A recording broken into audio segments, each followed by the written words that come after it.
आत्मीय भाइयों एवं बहनों प्रणाम।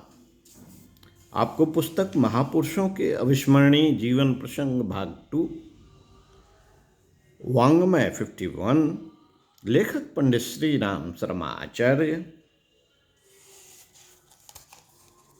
से पढ़कर सुनाते हैं। अमर हुतात्मा श्री गणेश शंकर विद्यार्थी पृष्ठ 1.43। आइए सुनते हैं।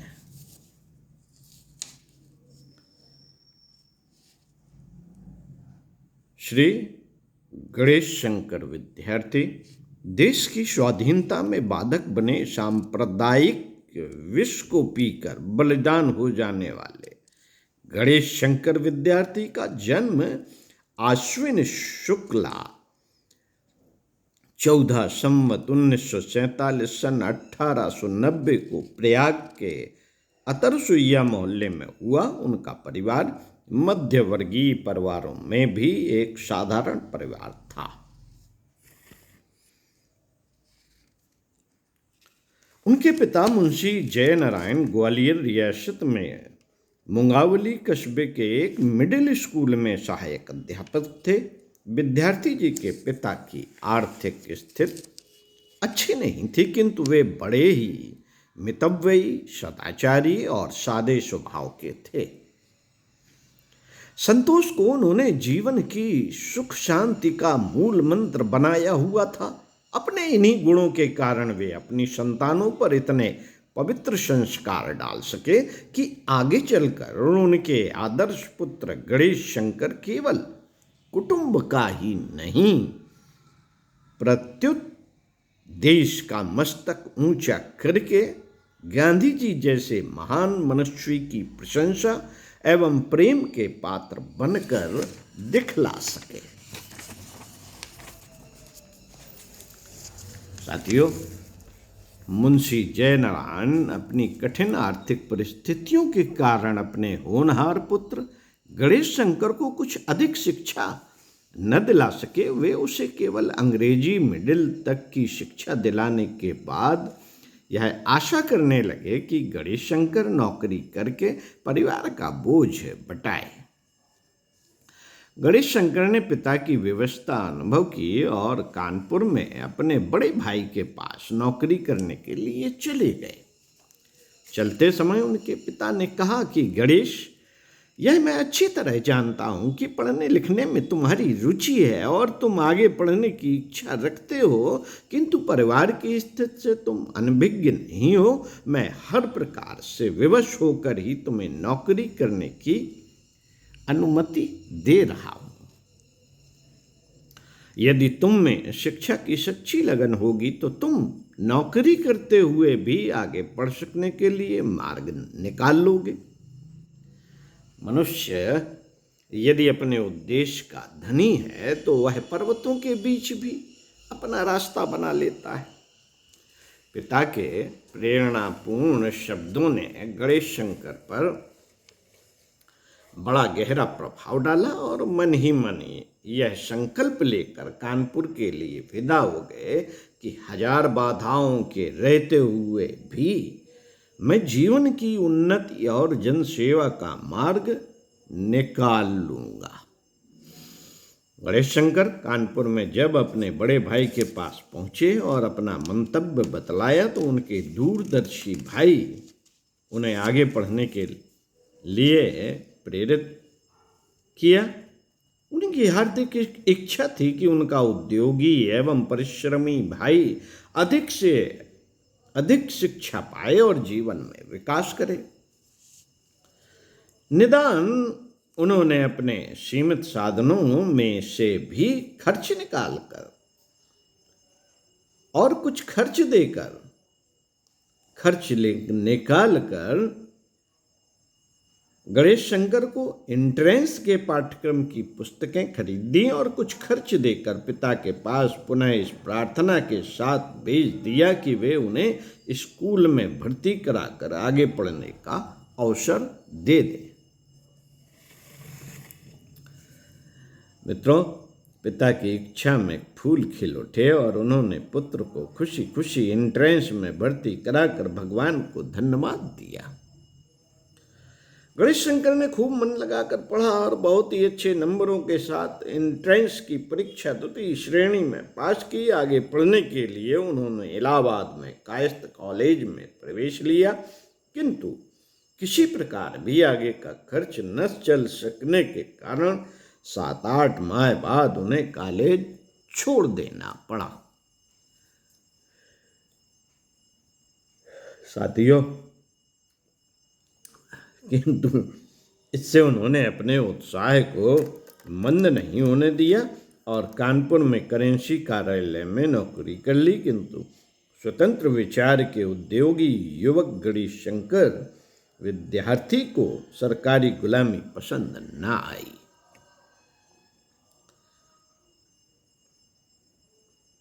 और उन्होंने करेंसी की नौकरी छोड़कर कानपुर के पृथ्वीनाथ हाई स्कूल में अध्यापन का कार्य कर लिया। अपने अध्यापन काल में विद्यार्थी जी न केवल छात्रों को पढ़ाते ही थे, बल्कि उनके हृदय में देशभक्ति का संचार करते और पत्र पत्रिकाओं में लेख भी लिखा करते थे। इसी समय दिल्ली दरबार के अवसर पर महाराजा बड़ौदा ने अपने स्वाभिमान की रक्षा में कोई ऐसा आचरण व्यक्त कर दिया जो दरबार की प्रतिष्ठा के अनुरूप न था। देश की सरकारी पिट्ठू अखबारों ने महाराजा बड़ौदा की बड़ी आलोचना की।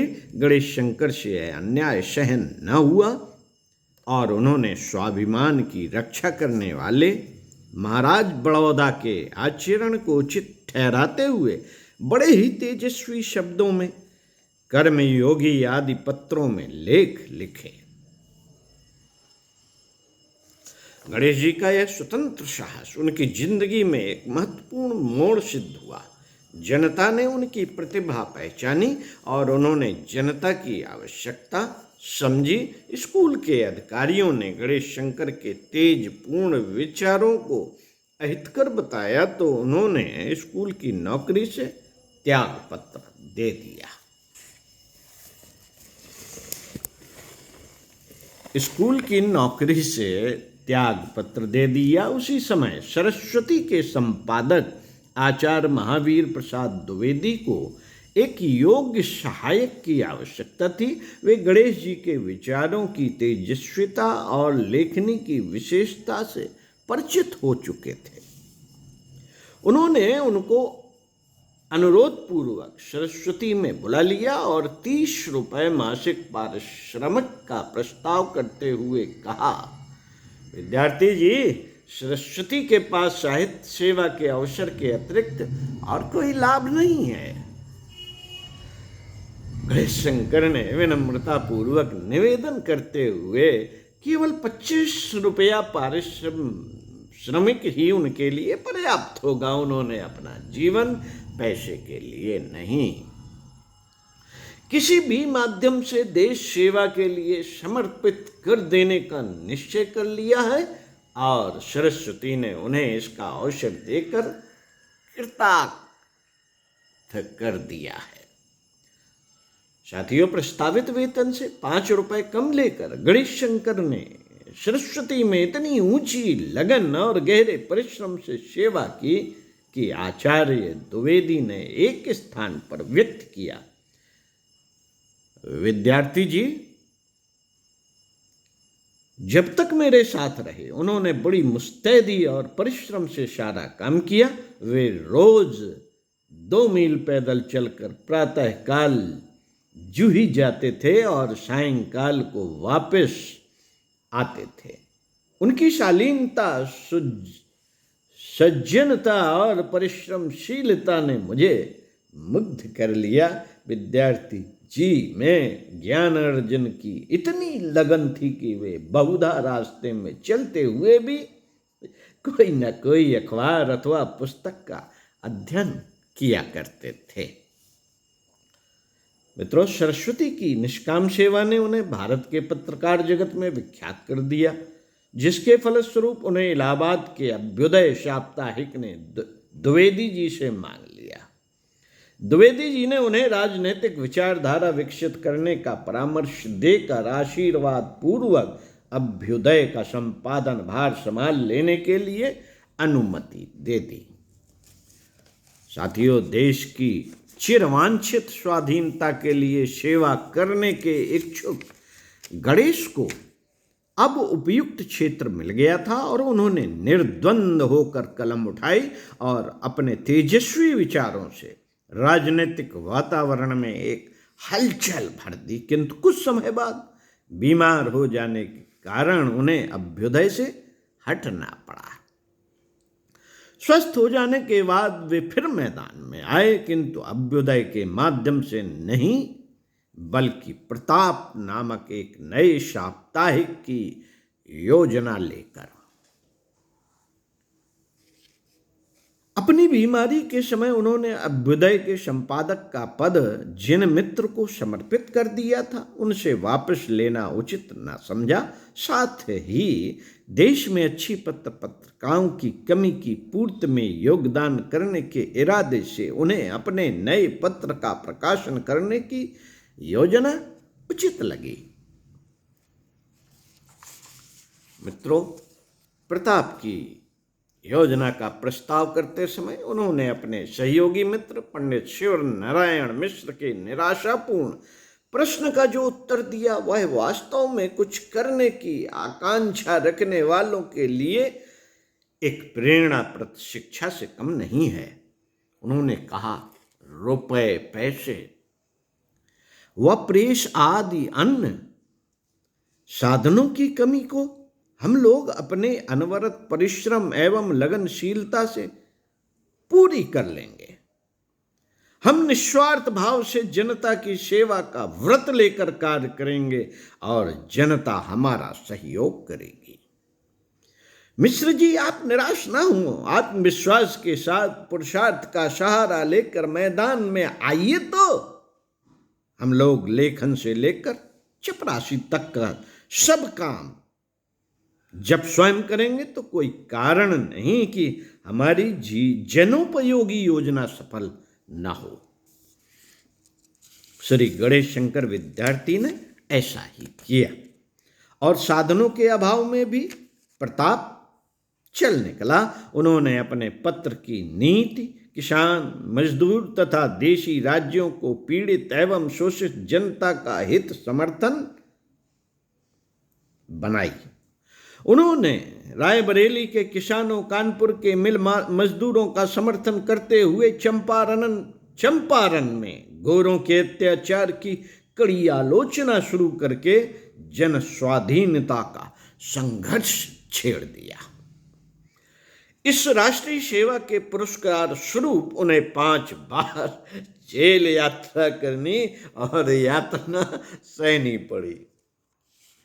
जन स्वाधीन का संघर्ष छेड़ दिया और इस राष्ट्रीय सेवा के पुरस्कार स्वरूप उन्हें 5 बार जेल यात्रा करनी पड़ी और यातना भी सहनी पड़ी।